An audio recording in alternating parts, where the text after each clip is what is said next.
Alright, today we are going to be making some control arm bushings out of Delrin, which is something that is extraordinarily easy if you are at all competent with a lathe. If you can turn face and drill, you're going to be fine. As a matter of fact, this is probably your biggest problem, that's working with the material. It machines like a dream. You can take as big of a cut as you want, but it will throw stringy, plasticky bits literally everywhere.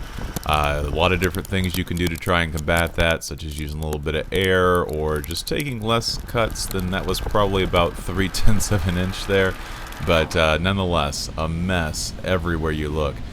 Keep that chip pan clean down there and don't get a big pile because it'll just collect on itself like it's nobody's business. Here's a nice example of just a nice even cut. This is probably, if I had to say, about 100,000ths of an inch, maybe more, you know.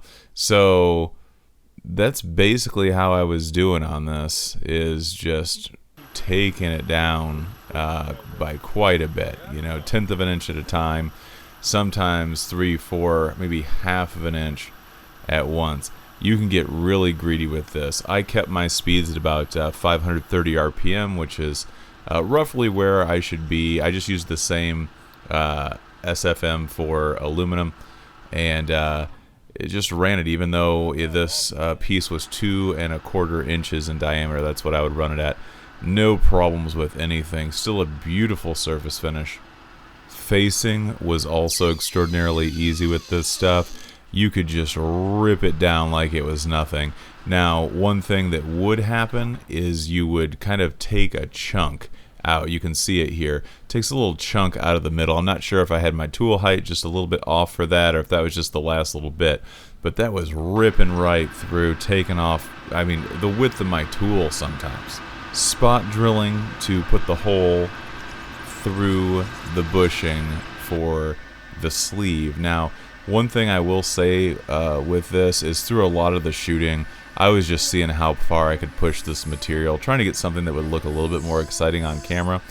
However, I would have, if I had to do this again, I would have gone through a couple more times, maybe even actually reamed this out, because the Delrin, it moves enough that there's a little bit more bind in that sleeve than I would like in the actual control arm bushing.